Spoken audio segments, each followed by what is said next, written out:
عليكم ورحمة الله وبركاته. ازيك يا حبايبي؟ عاملين ايه؟ يا رب تكونوا بخير. طبعا النهارده الجمعة بقى زي ما انتم عارفين، قلنا بقى ناكل فطير النهارده. طبعا ما بيحلاش الفطير الا بالجبنة القديمة والعسل. قلنا بقى جبت جبنة قريش وكده، هنعمل عليه فلفل وطماطم. هعمل طبق كده وطبق كده.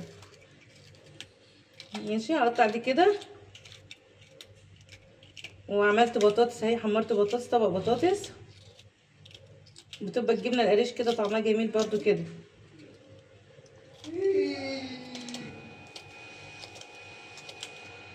هجيب كده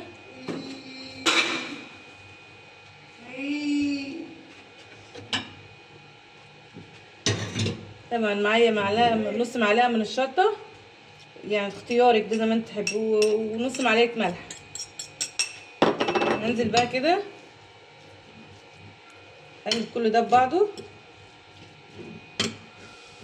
طبق صغير يعني. طبعا هنحط شويه زيت. لقيت بقى الطبق ده صغير، جبت طبق اكبر منه كده احط فيه. حطينا شويه زيت وهننزل بقى هنا.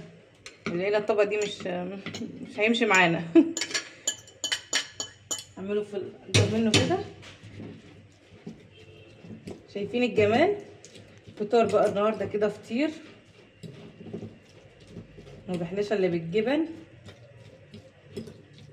اهو. شايفين الجمال؟ ايه ده؟ لو مش عايزه تحطي شطه ما تحطيش، يعني ده برغبتك انت يعني.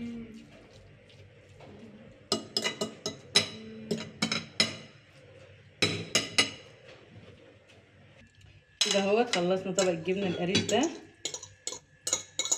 شايفين الجمال؟ الف هنا اهو.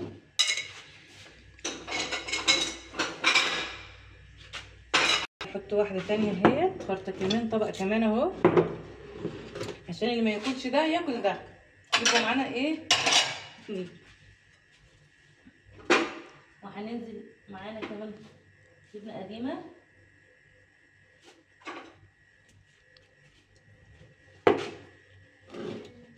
ادي الجبنه القديمه. طبعا ده وده بيبقى بصوا واو، مش عايزه اقول لكم. وبعدين هجيب طماطم بقى، قطعوا طماطم كده.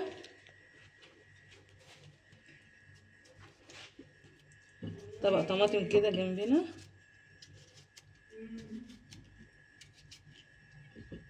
قلنا بقى هنجيب فطير النهارده بدل الفول والفلافل.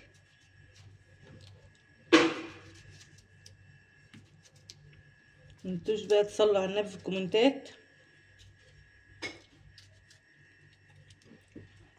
وتدعموني، وقولوا رايكم بقى في التعليقات كده. شايفين الجمال؟ ايه ده؟ ايه الطبق ده؟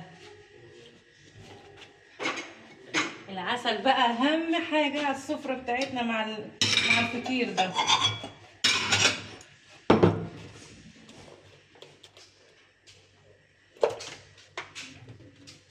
ومعانا العسل بقى. ايه ده؟ متنسوش بقى تصلوا على النبي في الكومنتات الحلوه بتاعتكم ده، وتدعموا اختكم. شايفين ايه الجمال ده؟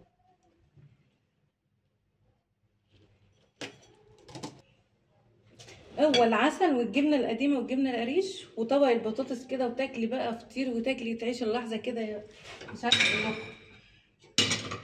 نجيب بقى البلح بتاعنا.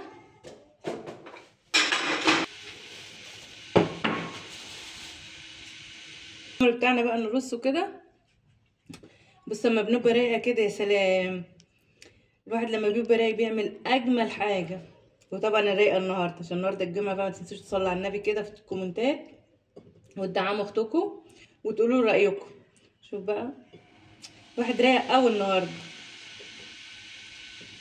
واحد يرص كده بمزاج كده. شايفين الجمال؟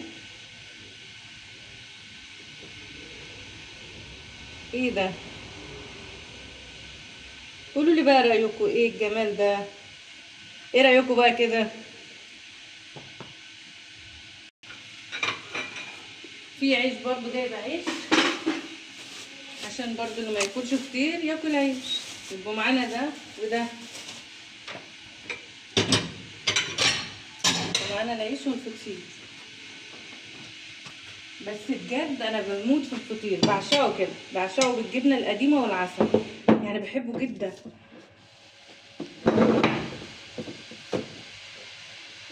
وكده معانا عيش برضه اهوت، اللي ما ياكلش فطير. انا طبعا هاكل فطير مش هاكل عيش هاكل فطير. معانا كده اهوت. وعندي برضه لقيت في التلاجة عندي جبنه تركي مبشوره، حطيتها. قولوا لي بقى ايه رايكم بقى في الجمال ده؟ هو احلى حاجه. الواحد مش عايزه اعبر لكم، يعني الواحد مبسوط قوي الفطير النهارده بالجبنه القديمه والعسل. انا سيبكم من كل ده انا بحب الجبنه القديمه والعسل مع الفطير. وكده خلصنا اهوت. ما تنسوش بقى تعملوا لايك واشتراك، وجمعه مباركه علينا وعليكم يا رب، وفي حفظ الله.